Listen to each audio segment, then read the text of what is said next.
Bienvenidos a Puerto Cultura. Nos encontramos en Difusora Soriano 1210 AM, Poder de Radio, y vamos a iniciar el programa de hoy para acompañarte, estés donde estés. Mi nombre es Daniel Kors y junto a Sandra Rush, Carmen Gabriela Gómez, Melanie Fay, Tito Ramos, Elías Ortega y Diego Sabela, vamos a estar disfrutando junto a ustedes de este programa donde vamos a tener temas, como siempre, para nosotros al menos, muy interesantes, que venimos preparando desde el sábado pasado. Así que también te recuerdo que nos podés seguir a través de Puerto Cultura en Facebook y también en YouTube. Pero también pueden ingresar a través de la página web de la radio, que es www.difusorasoriano.com. Comenzamos el programa de hoy con Sandra Rush desde Expresión Viva y con el recuerdo de Máximo Pérez, quien hoy sábado hace fecha de su nacimiento, o sea, 144 años. Un hombre que le brindó mucho a la educación y a la cultura, a la sociedad en general aquí en el departamento de Soriano. Pero esta es una gran historia que la tiene muy bien analizada y estudiada Sandra Rush. Así que te escuchamos con toda la atención que te mereces, Sandra. Adelante. Buenas noches, audiencia. Muchas gracias a todo el equipo que conformamos Puerto Cultura para hacer posible estar con ustedes un sábado más. En la columna de Expresión Viva de hoy hablaré de un hombre que decían que era bruto, pero que con su tesón y vehemencia construyó cultura y progreso, especialmente para Mercedes. Les voy a hablar de Máximo Pérez. Máximo nació en el paraje Coquimbo el día 19 de marzo de 1825, según algunos registros, aunque otros dicen que fue el 16 de marzo de 1822. Y esta diferencia puede estar en que los registros de la iglesia, donde se inscribían, comprendidos entre los años 1821 y 1824, se incendiaron.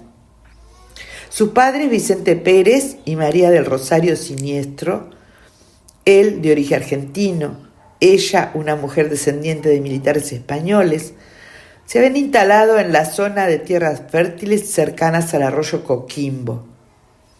Formaron una familia muy numerosa. Él era el menor, lo que lo transformó en el más mimado, que incidió en forma determinante en el desarrollo de su personalidad egocéntrica y arbitraria. Vivió su niñez en el campo, aprendió las virtudes del coraje y el culto a la fuerza, a cabalgar, pelear y labrar, así como a leer y escribir en la escuela del maestro Ortiz, en forma rudimentaria, aunque ello le bastara lo suficiente para manejarse en la vida simple que llevaba. En eso basó su vida Máximo Pérez, desde sus primeros años. Desde muy joven fue parte de contiendas armadas, cosa que lo acompañará durante toda la vida. Se lo encuentra en 1839 en un contingente de hombres mandado a acosar a Pascual Echagüe mientras éste lideraba las tropas federales que habían cruzado el río Uruguay en apoyo a los blancos durante los acontecimientos de la Guerra Grande. Allí consigue hacerse con un renombre importante, porque lidera la retirada de las tropas y se queda con el facón del jefe del grupo, cosa que lo posiciona por sobre el resto de sus compañeros. Desde ese momento se ven sus conexiones con el Partido Colorado, en el que pronto se enrolará para participar activamente en sus campañas, sobre todo militares. Revistó como soldado en distintas batallas. En la de Porongos en 1847 resultó herido de gravedad, pasando luego a Entre Ríos, para posteriormente ingresar al territorio e incorporarse a la Revolución Florista contra el gobierno de Bernardo Berro. En 1850, luego de una batalla, se vio obligado al exilio en una isla del Río Negro, donde afianza su vida de gaucho y su desprecio por las leyes de la capital y las autoridades del Estado, que entendía como falsas y lejanas. El 27 de abril de 1855 se casa con Matea Correa y ese mismo año volvería al exilio, yendo junto con Flores a Entre Ríos para planear la cruzada libertadora con la cual retomar el poder perdido en el país. En esos años, la capital del departamento era la histórica Villa Santo Domingo de Soriano, pasando a ser en Mercedes en el año 1857, la capital departamental. En la campaña florista del 1863, se haría de un gran renombre participando en los conflictos ocurridos cerca de Coquimbo, su tierra natal, en la batalla de Cerros Blancos, en la toma de Mercedes y acudiendo en apoyo de las tropas de Leandro Gómez en Paysandú frente al sitio. Luego de participar en otra guerra grande en Paraguay y luchar en la batalla de Yatay, donde sería herido en la cabeza, regresa a Mercedes para ser recibido con honores. En 1866 era designado jefe político y de policía del departamento de Soriano por el general Venancio Flores y comenzaría una serie de obras que llevarían a la ciudad a un momento de esplendor. Centró su gobierno en la cultura y la prosperidad principalmente. Impulsó la creación de la Filarmónica Lira, fundada por los hermanos Juan y Pedro Iderteborda, y la construcción de escuelas a lo largo del departamento. También mejoró el sueldo y la preparación de los maestros. Muchos de ellos antes eran analfabetos y solo enseñaban labores manuales, dando a la cultura una importancia nunca antes conocida por los pobladores del lugar. Además de la cultura, fomentó el comercio, construyendo un nuevo muelle en el puerto y mejorando su funcionamiento.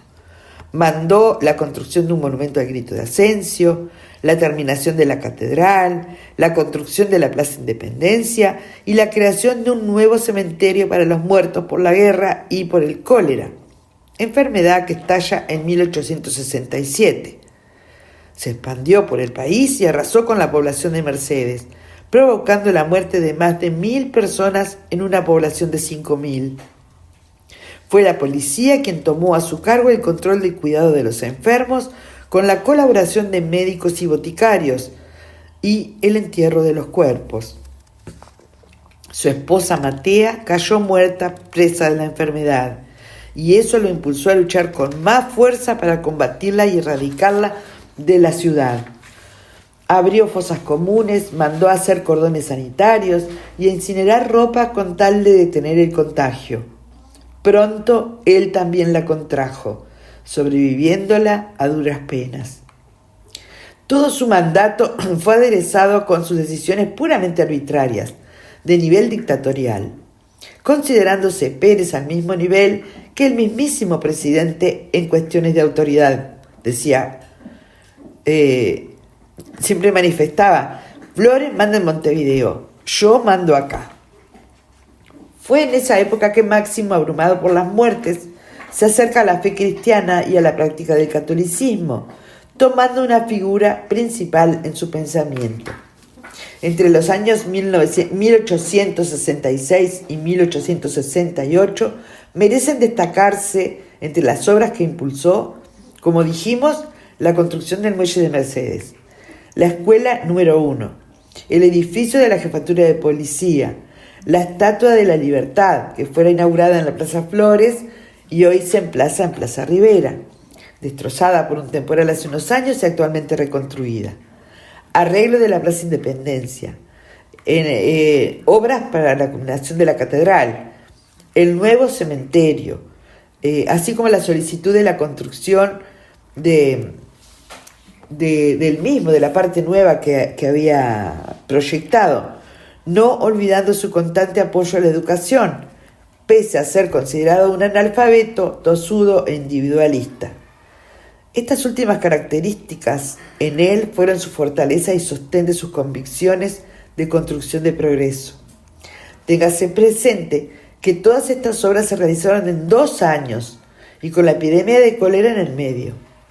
Si bien Algunas estaban proyectadas con anterioridad, nadie se había ocupado de concretarlas. La jefatura de policía estaba instalada en la casa de la señora Tió, ubicada en la calle Asamblea, hoy Artigas, media cuadra al norte de la plaza, y el local consistía en una casita de cerca de palos y ladrillos, trasladándose a su actual ubicación en calle San José, hoy Ferrer el Donate y 18 de julio. La construcción del edificio, asesorado por un maestro de obras italiano de nombre Antonio Petrocchi, la dispuso Pérez mediante una partida de 1.600 pesos, dinero obtenido de la venta de animales de marcas ajenas, desconocidas y de un remate, lo que le valió la advertencia de parte del gobierno que para esa clase de gastos debe recabarse la autorización superior. Por supuesto, él, como ya dijimos antes, no reconocía ni aceptaba órdenes superiores. El edificio, que se construyó con más de 50 metros de frente, hoy constituye la planta baja del edificio actual. El edificio en esa época se lo conocía como Hotel del Zorro, ya que Máximo Pérez hizo colocar un zorro de mampostería en tamaño natural en una esquina, y con él quiso representar, según su propia palabra, al zorro viejo, como lo llamaba a su amigo el general Venancio Flores. En el salón principal, donde daba audiencias, el coronel Pérez había esparcido las baldosas del piso, divisándose a la entrada una gran circunferencia, cuyo círculo lo formaban pequeños banquitos y 3 o 4 cabezas de vaca. En el centro se levantaba clavado en el suelo un gran asador, varias cafeteras y algunos trozos de ñandubay encendidos, lo que indicaba que ese era el fogón donde tomaba mate y comía el jefe político y de policía de Soriano. Aquel viril y auténtico fogón gaucho, abierto en la misma sede de la autoridad y alrededor de la llama ardiente, es una magnífica muestra de una realidad, ya que aquellos gauchos caudillos renunciaron al confort, sintiéndose en el campo, como en el campo, en la sede misma de la autoridad.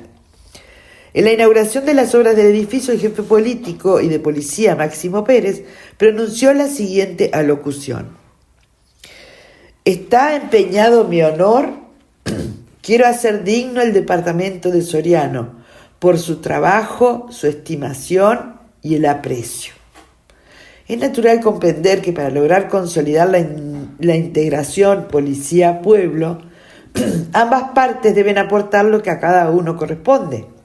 En síntesis, un policía digno es el que cumple fielmente los sagrados principios de la ley, aún a costa de su propia vida.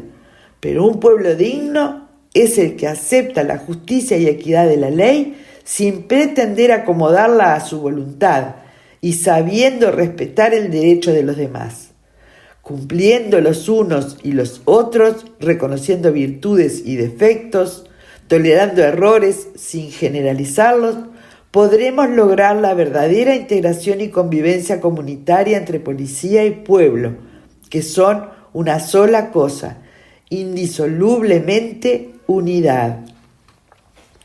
Preocupado por la continua inconducta de los 9 alumnos que concurrían al único centro de instrucción ubicado en las calles Asamblea y San José, lo lleva a encargar la construcción de la escuela número 1 en su actual ubicación, calle Sánchez y Colón, llegando así en el año 1867 a la cantidad de 407 alumnos, la que en sus comienzos era un colegio de varones.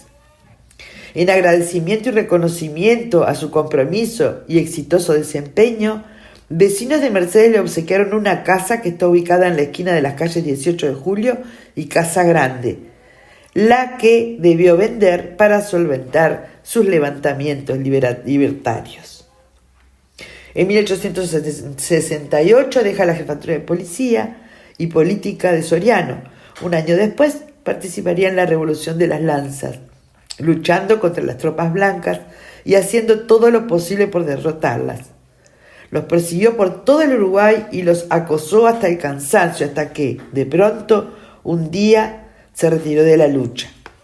En contra de las órdenes de la capital, volvió a Soriano, vendió todos sus bienes y compró una casa en Buenos Aires. Luego de la paz de abril, ante la insistencia de los caudillos colorados, bajo ciertas condiciones, regresa al país, donde viviría una relativa paz que se extendería por 2 años. En 1874 se fue a Entre Ríos, lugar desde el cual invadió el país en un intento de tomar el poder. Si bien comenzó bien, pronto tuvo que huir al norte, quedando tan solo con 20 hombres. El 22 de diciembre se vio derrotado y, vestido de mujer, se embarcó en canoa hacia Gualeguaychú. Sin embargo, aunque aquello pareciera vergonzoso para un hombre como él, le dio la honra del gaucho incontrolable que no se rinde, cosa que le valió renombre entre unos y repudio entre otros. El gaucho alzado, le decían. Vivió en Colón casi una década hasta que, por última vez, tomó las armas en 1882 y cruzó el río Uruguay junto con más de un centenar de hombres en una última patriada. Esta vez llevaba otra bandera diferente, una verde y amarilla, diferente a la de cualquier partido o patria, para dar a su pequeña revolución un carácter superior a la de los partidos que, a sus ojos, eran solo uniones de traidores. Esta última revolución de Máximo Pérez lo llevó a huir por todo el país hasta refugiarse en Cerro Largo. El 4 de julio de 1882, en fuego cruzado, lo alcanzó una bala que le dio muerte allí mismo, en batalla. Fue enterrado donde cayó. Poco después, sus restos fueron llevados al cementerio que había construido en Mercedes para que reposara en su tierra. Debemos comprender las luces y las sombras de las personas relevantes como Máximo Pérez, que han contribuido a hacer girar y evolucionar el mundo en su entorno, en ese contexto histórico en el que le tocó vivir, para ser capaces de darles el valor que se merecen. Y por lo general no lo hacemos. A este caudillo político y comprometido ciudadano que tanto nos dio, se le ha reconocido poniéndole su nombre a la última calle al sur de la ciudad, de unas 7 cuadras de extensión. Leí por ahí que una escuela nueva, la 39, lleva su nombre. Un día más, los invito a la reflexión. Agradezco un artículo publicado por la Jefatura de Policía de Soriano y el material que me proporcionó Silvita para poder estar hoy con ustedes compartiendo esta columna, que la verdad es movilizante y nos abre y desvela muchas historias de otros tiempos que por ahí no conocemos, sobre todo la de Máximo Pérez, que sería un bruto, pero cuánto hizo por nuestra ciudad y por nuestro departamento. Les mando un fuerte abrazo, sigan en Puerto Cultura y nos encontramos el próximo sábado.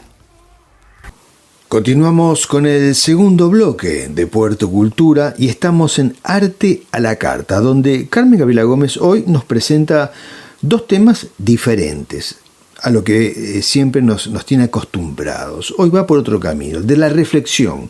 2 temas que nos van a hacer acercarnos a una realidad poco conocida para muchos y para otros, bueno, formarnos también una opinión. Así que contanos el primer tema del sábado de hoy, Carmen. Hola, hola, ¿cómo están, queridos oyentes de Puerto Cultura? Bienvenidos a otro segmento sabatino en donde hablamos de datos curiosos y cosas que acontecen en nuestro mundo a través de la literatura histórica, de la historia, etc.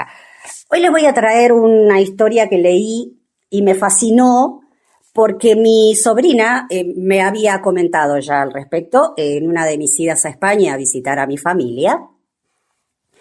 Una de las chicas me dice que ella trabaja en un residencial de adultos mayores y que los gatitos, cuando los adultos mayores están por fallecer, se instalan en la puerta de esa habitación y no se mueven hasta que el la señora, parta. Y entonces empezaron a dejar entrar a los gatitos que se ponen sobre el regazo de los viejitos o a los pies, donde ellos quieran, sobre la cama, y quedan ahí hasta esperar el deceso. A mí me llamó mucho la atención porque no entiendo mucho, no tengo mucho conocimiento sobre los gatos. La cuestión es que el otro día, leyendo, veo un artículo publicado que me llamó poderosamente la atención, y el artículo se llama Los animales y su injerencia en las patologías. Esto ya lo sabemos, ¿no? Los perritos de compañía, la equinoterapia y un montón de cosas. Yo no sabía que los gatos también tenían gran incidencia en estas cuestiones.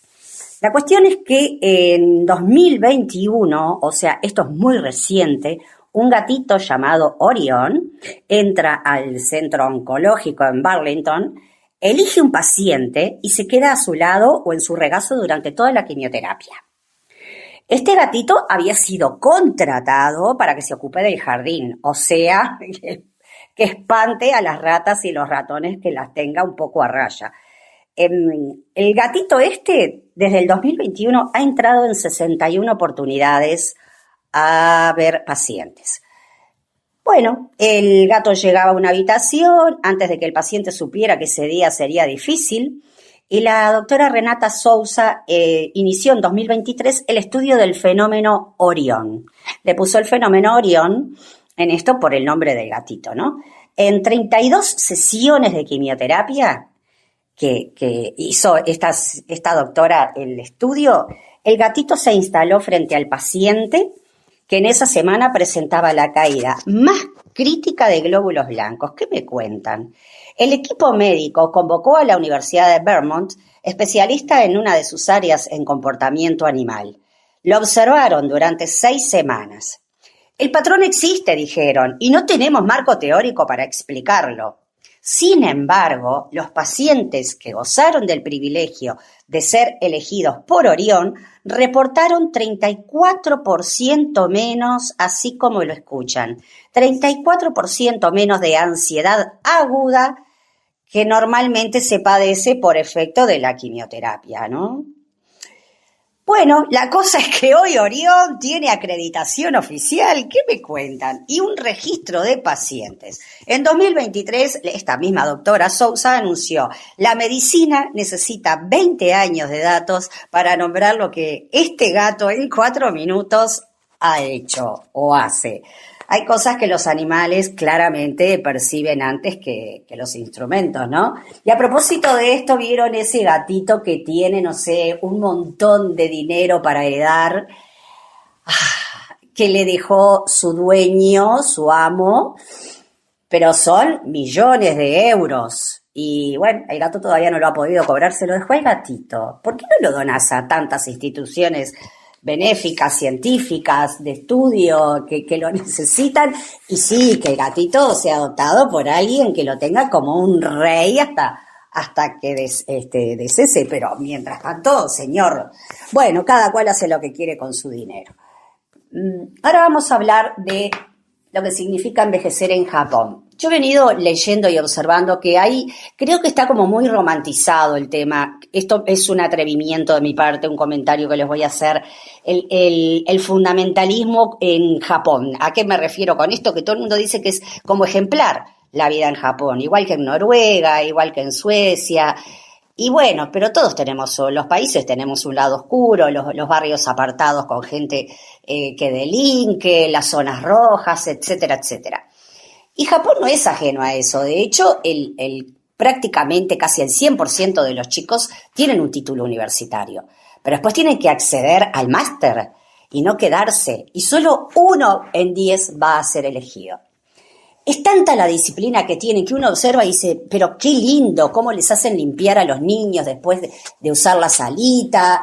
Vieron que los japoneses van a los estadios y se toman la molestia de recoger toda la mugre que ellos hicieron en cuanto a desechos no orgánicos, ¿no? Quiero decir, vasos, botellas, en fin, latitas, lo que sea. Y bueno, y con respecto a los niños, en esto de la disciplina de no solo cotidiana en cuanto al aseo del lugar donde están cohabitando o el aseo propio, sino que también en esto de la disciplina formativa, digamos, ¿no? Y bueno, lamentablemente tienen una tasa altísima de suicidios entre adolescentes y jóvenes por la presión brutal que les significa tener que no haber sido elegido, mejor dicho, ¿no? Bueno, entonces, ¿qué pasa? También me pasó lo mismo, una cosa te lleva a otra y encontré un artículo que habla sobre envejecer en Japón. ¿Cómo hace la clase que no accede a un hospicio estatal? Porque creo que prácticamente, por lo que he leído, no existen. Y bueno, y ahí se habla mucho de las bondades de Japón, pero se habla muy poco de las falencias, y es real. Existe un drama en Japón que se llama el 80-50. ¿Qué es el 80-50? Consiste en un hombre de 80 años manteniendo a sus hijos de 50 que nunca pudieron integrarse a la sociedad, y viven más de 1 millón de personas en esta condición sin salir nunca del 2 metros cuadrados que viven. Viven normalmente en piecitas de 2x1, como una celda, o más pequeña que una celda, con un water y una mesita que se pliega contra la pared. Y es tan brutal la depresión que tiene esta gente que no salen, se encierran y no salen, no tienen trabajo, nada. Entonces normalmente la madre o el padre les golpea la puerta, porque son personas mayores, adultas, le deja el plato de comida y se retiran dejándolo solo a la persona esta, ¿no? Es terrible que acontezca esto. Bueno, el tema es que cuando a la persona esta se le terminan los ahorros, se van a pernoctar normalmente a un cibercafé, ¿no? Y normalmente van por la noche, vale $1. Entonces ahí tienen computadora, ducha compartida, sillón reclinable y agua en las cafeteras, ¿no? Que pueden tomar. Y la gente envejece de manera invisible para quienes lo han descartado. Hasta que, bueno, cuenta el artículo que el chico en cuestión, el señor en cuestión que le sigue en la historia, se llama Kenji. El señor Kenji, un día el gerente lo mira y se da cuenta de que es un otro más que no tiene dónde dormir, dónde pernoctar, y va al cibercafé, entonces se entretiene con la computadora, tiene un cafecito, tiene una ducha, y piensa, bueno, este señor se me muere acá, va a venir la policía, me va a clausurar el local, etcétera, etcétera. Así que, ¿qué hace? Se van esperen porque es un poco difícil, es ir al pie del monte Fuji, ¿tá? Allí crece el Aokigahara, disculpen, Aokigahara, un bosque denso donde no hay señal del celular, sin orientación posible, conocido internacionalmente como el bosque del suicidio, así como lo oyen. Cada día llegan muchísimas personas. Y bueno, las autoridades, por supuesto, que han dispuesto cartelería con números telefónicos de rescate para crisis, te dicen tu familia te espera, no lo hagas, no te internes, porque saben que no van a volver. Es tan denso y tan brutal el tema de que no perdés la orientación una vez que ingresás allí, que saben que la gente, por más que se arrepienta, no va a poder volver.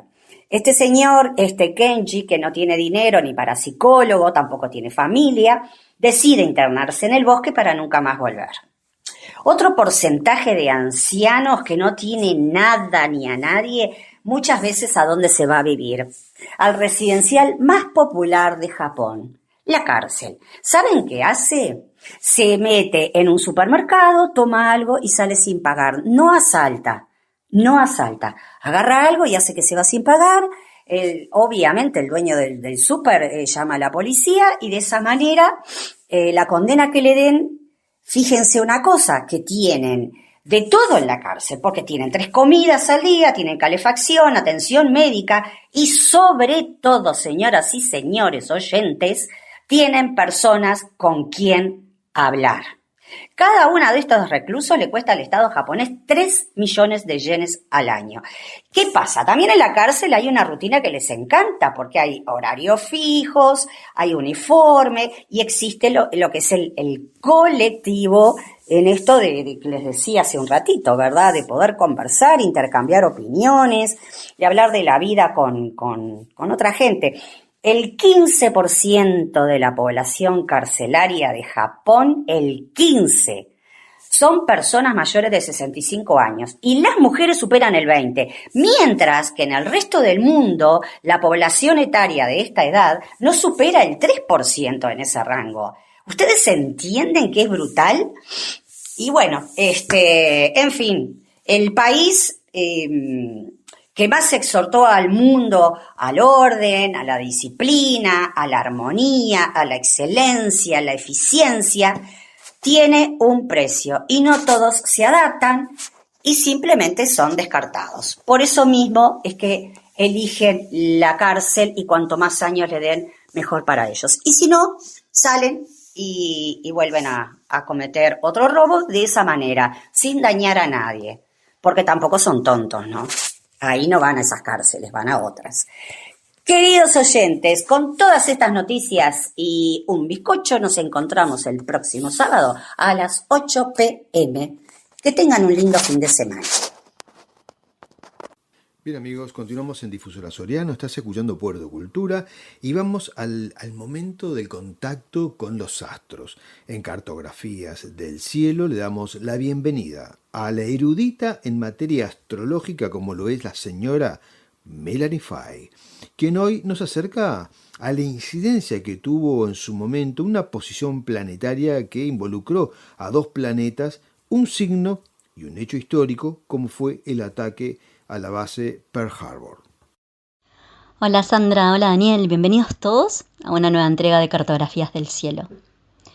Empezamos el mes de julio, uno de los más significativos del año en cuanto a los tránsitos astrológicos, y justamente hoy, sábado 4 de julio, se hace partil, es decir, que se perfecciona una conjunción muy significativa como es Marte y Urano en el signo de Géminis. Así que hoy le vamos a dedicar unos minutos a este aspecto que ha dado que hablar en la historia de la humanidad. En un encuentro anterior hablamos ya de Urano en Géminis. Vamos a repasar algunas ideas claves de este tránsito para después sumarle los efectos de Marte. Géminis, en el horóscopo, es el signo que alude a la comunicación, al movimiento y a la palabra.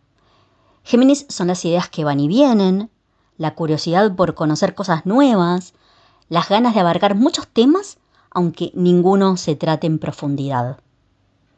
Géminis es la información que pasa, y mucho mejor si es rápidamente. Y es el signo que habla de una forma de pensar y de analizar las cosas de manera racional, siempre de forma dinámica y desde todas las aristas posibles, para después sí poderlo sintetizar en una conclusión un poco más sencilla.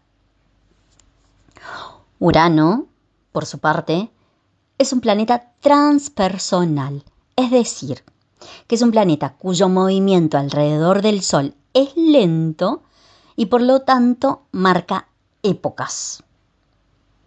A Urano se lo relaciona con los cambios inesperados, con las rupturas y con las revoluciones. A mí me gusta decir que es el planeta que patea el tablero para cambiar de raíz lo que se venía dando. Donde aparece la acción de Urano, surge algo original y distinto, que aunque es superador de lo anterior, solo el tiempo permite dimensionarlo con todo su valor. A Urano o a la acción de Urano se la compara generalmente con una corriente eléctrica, porque se entiende como que acelerara los procesos que se vienen gestando.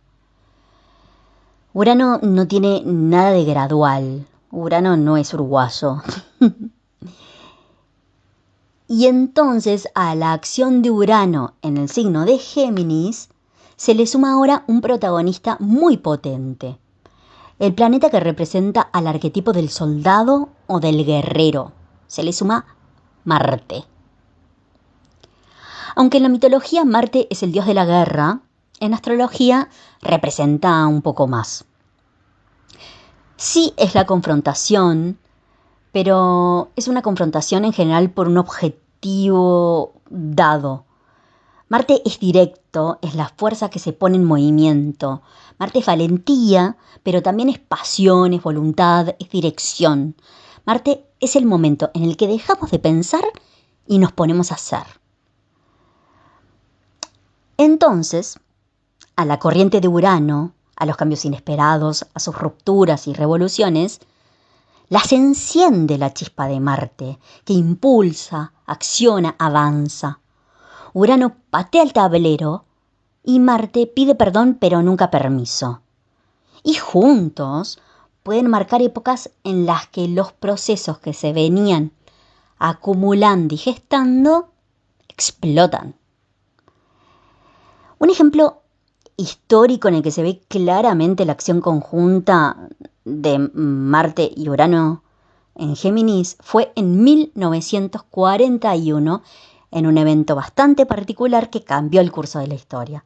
Me estoy refiriendo al ataque japonés de Pearl Harbor. Hasta ese momento, Estados Unidos no formaba parte involucrada de la Segunda Guerra Mundial. Y en pocas horas, este ataque militar modificó el equilibrio político mundial. Repasemos las características que tuvo este acontecimiento y que se pueden asociar a lo que venimos hablando de Urano y de Marte en Géminis, con su acción conjunta en Géminis. El ataque de Pearl Harbor no fue anunciado por meses ni fue una batalla que haya durado días. Por el contrario, fue un ataque sorpresivo, veloz, coordinado a la distancia y tecnológico.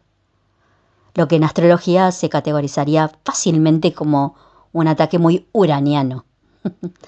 La acción militar directa y el objetivo claro tiene todo que ver con Marte. Y todo lo que refiere a la inteligencia militar, a las comunicaciones y el lugar fundamental que tuvo para esto el poder transmitir órdenes directas y claras, y rápidas además, habla de la presencia de energía geminiana en acción. La guerra moderna ya no dependía solamente de la fuerza física, sino de quién sabía más, de quién reaccionaba más rápido y de quién podía conectar mejor sus movimientos. Este acontecimiento marcó un tiempo de cambios en el mundo que no tuvieron después marcha atrás. La información se transformó también en un campo de batalla. La radio, la propaganda, los mensajes políticos y la manipulación de masas empezaron a tener un papel preponderante y el mundo entero entendió que controlar las ideas puede ser tan o más poderoso y efectivo que controlar los territorios. Todo muy geminiano por ahí. La astrología estudia patrones que se repiten cuando se dan tránsitos particulares. Y este es un ejemplo concreto, pero en la historia se pueden encontrar otros. Cada época tiene su propio Urano-Marte en Géminis. Pero hay una pregunta de fondo que se repite. ¿Cómo vamos a enfrentar el aceleramiento que se siente cuando todavía no ajustamos del todo la forma de analizar y de pensar ese mundo que se nos viene? Hay una fina línea entre la valentía, la innovación, lo que nos traen los nuevos descubrimientos, y la impulsividad sin visión, la conflictividad, la imposición y la improvisación.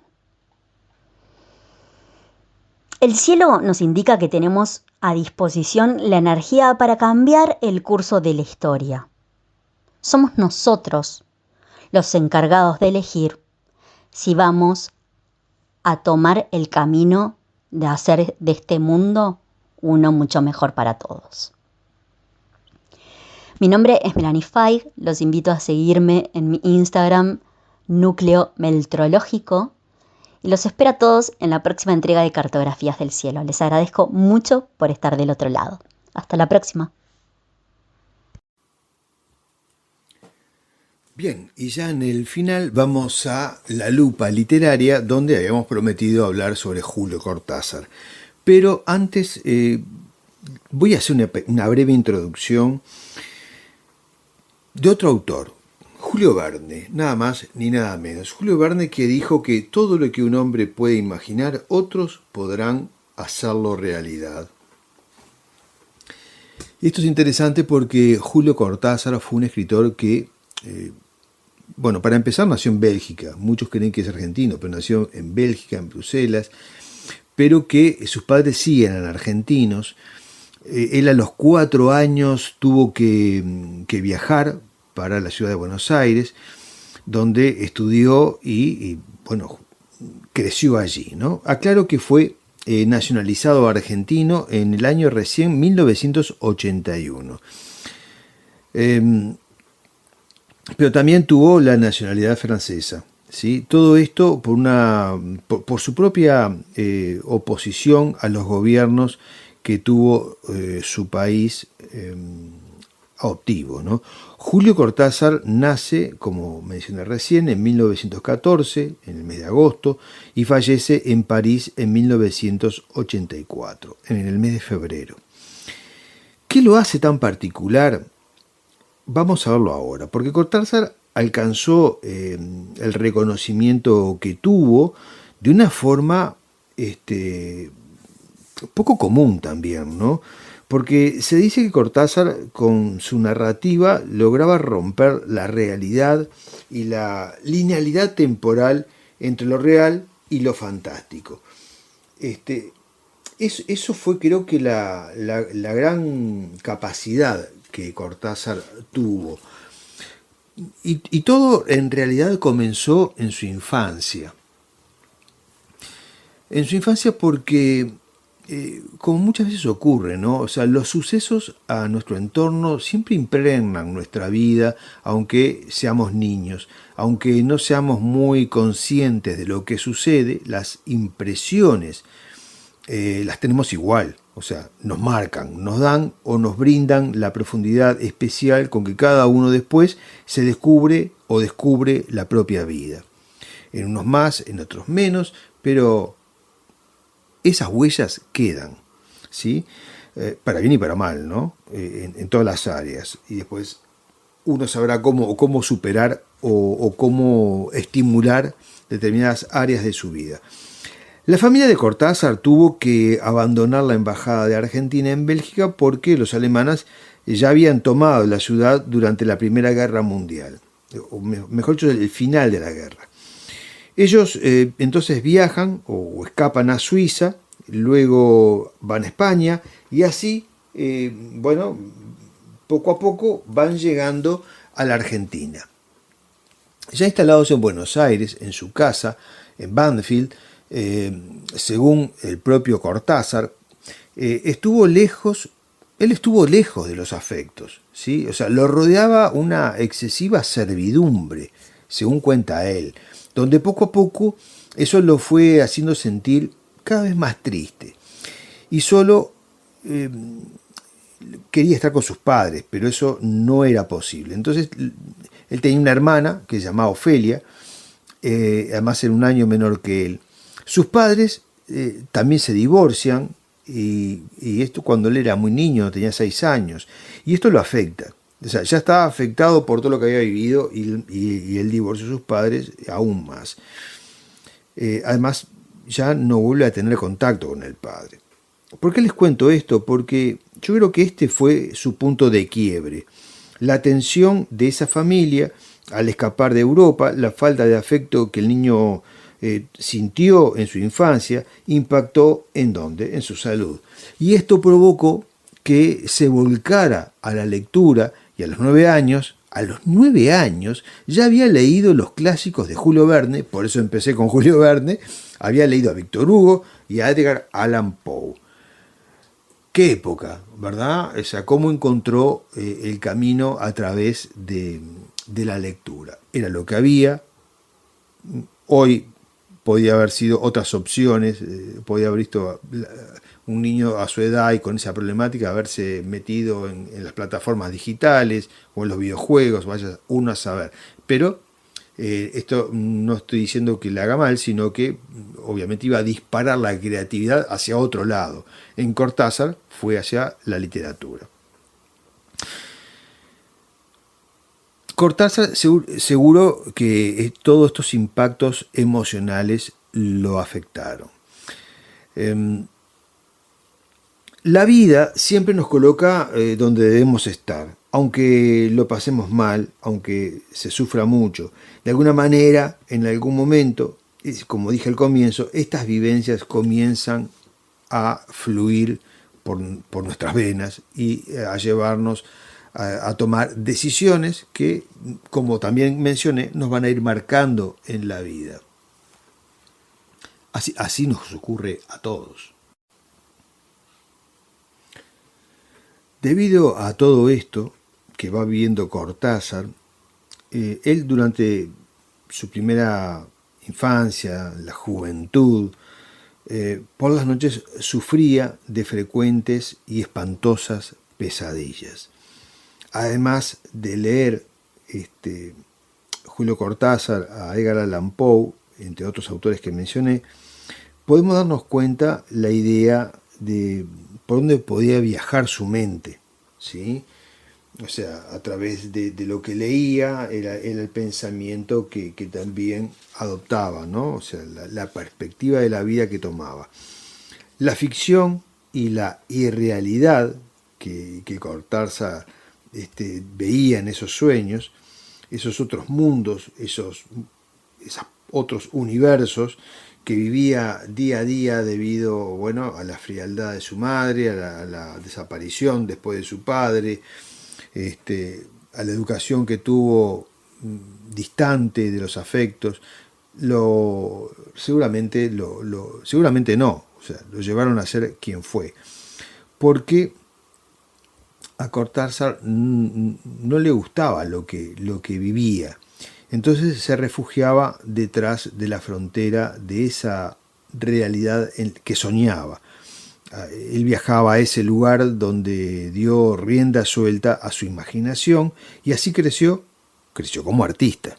No solamente leía los clásicos y a estos autores, sino que también devoraba todo lo que caía en sus manos, todo material de lectura.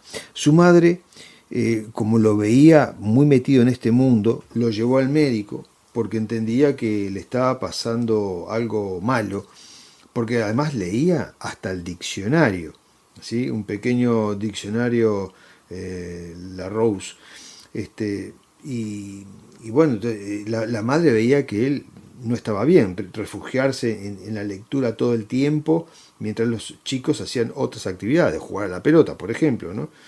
Y él buscaba el significado de las palabras, se anotaba y escribía, y bueno, y ese era su mundo, ¿no? Pero esto que conmovía a Cortázar le producía una preocupación a la madre. Pero él estaba descubriendo ese mundo. Él soñaba con otros mundos. Y cuando se despertaba por las noches, convertía sus pensamientos, que eran muchas veces envueltos en pesadillas, en historias. Y cuando va al médico, el médico, ¿qué le aconseja? A la madre, ¿no? Le aconseja que deje de leer. Sí, que deje de leer por 5 meses y que saliera a tomar el sol. Ese fue el consejo del médico. Mejor dicho, un mal consejo, ¿no? Muy mal consejo. Pero claro, eso no lo sabía el médico en su momento.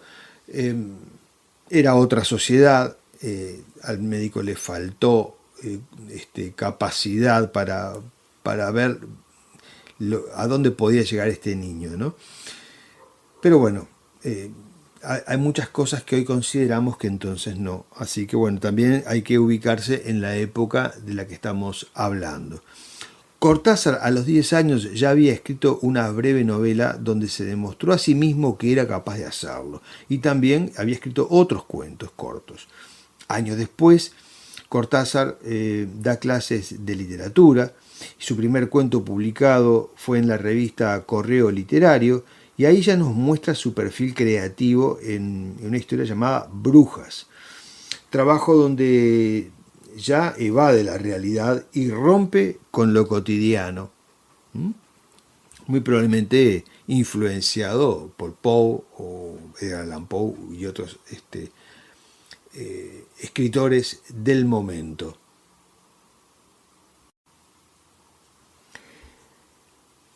Julio Cortázar fue una persona muy exigente consigo mismo y siempre se esforzó al máximo en todo lo que hizo, por lo cual él descansaba poco, se alimentaba mal, y esto durante un periodo de su vida también le provocó distintos trastornos, incluso psicológicos, debido a la atención que le prestaba a todo ese mundo que lo invadía y a la alteración de su sueño, porque dormía poco, dormía mal, se alimentaba mal, su mundo interior era muy fuerte y bueno, y tratar de dominarlo con escasas herramientas,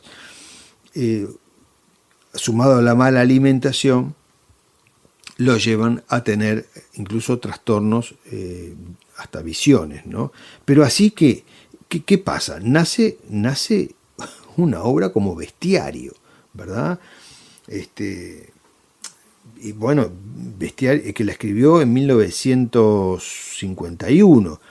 Después escribe en el 56 Final del Juego, Las Armas Secretas en el 59, en el 66 Todos los Fuegos, El Fuego. O sea, ¿qué pasa? Como le pongo los años y el tipo de libros, y esto es como una cascada creativa que él tenía, ¿no? o que arrojó.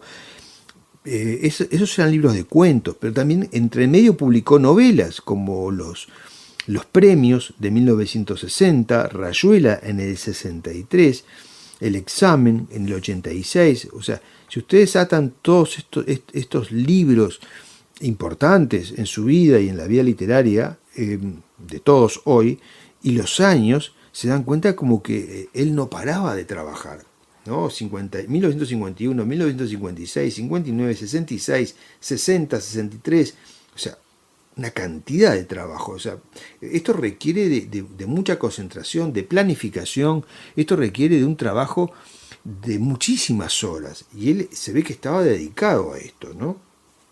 En Bestiario, por ejemplo, Cortázar cuenta que este libro de cuentos él escribe bajo los síntomas neuróticos que padece en ese momento. ¿Se dan cuenta? Libro en el que se destacan cuentos como, bueno, Bestiario, Casa Tomada, Lejana.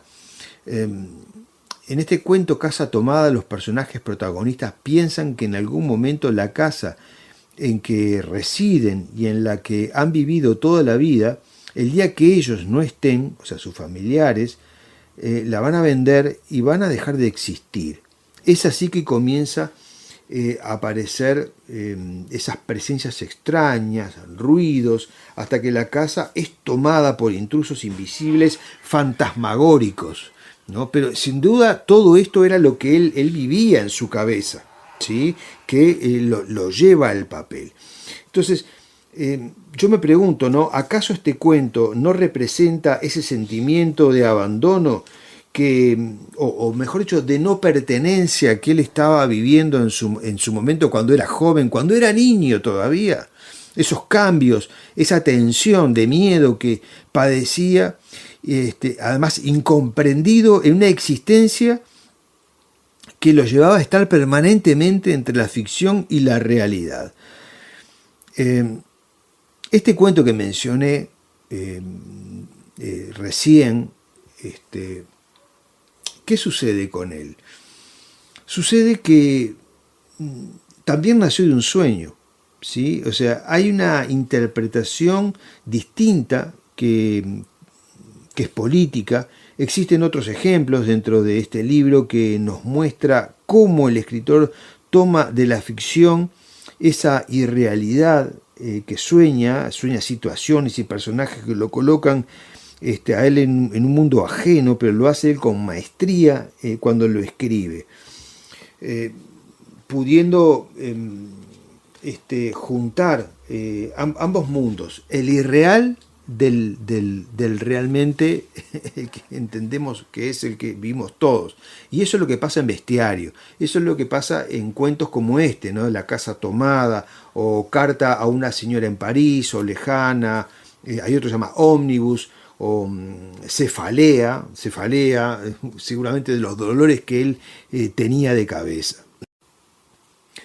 Ahora bien, estas historias que les estoy mencionando, contado por el propio Cortázar, ¿no? Según él, no presentan amenazas externas, sino que son historias peligrosas, donde se presentan miedos que provienen de nuestra mente, ¿verdad? Miedos que provienen de muy dentro nuestro, porque son historias que nos colocan justamente en ese mundo que está lejos de lo que entendemos que es realidad, lo cual también podemos discutir. Creo que podemos conversar mucho más sobre cada uno de estos cuentos y sobre otros libros, otras novelas, pero creo que con esto tenemos un claro ejemplo sobre lo que realmente a Cortázar le ocurría. Y está justamente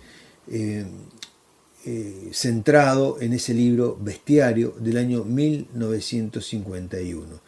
Y ustedes toman la bibliografía de Cortázar y van a ver la cantidad de libros que él escribió, lo que demuestra el compromiso que tenía, la pasión que tenía por escribir y lo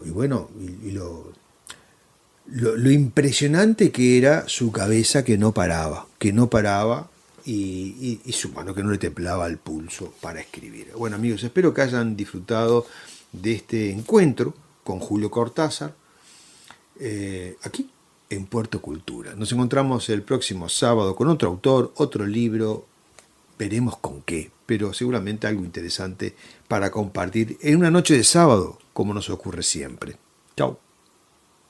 Hemos llegado al cierre del programa de hoy y zarpamos de Puerto Cultura en la búsqueda de nuevo material para el próximo sábado y así poder disfrutar junto a ustedes de más aventuras literarias, porque de eso se trata, de compartir un buen momento entre amigos una noche de sábado.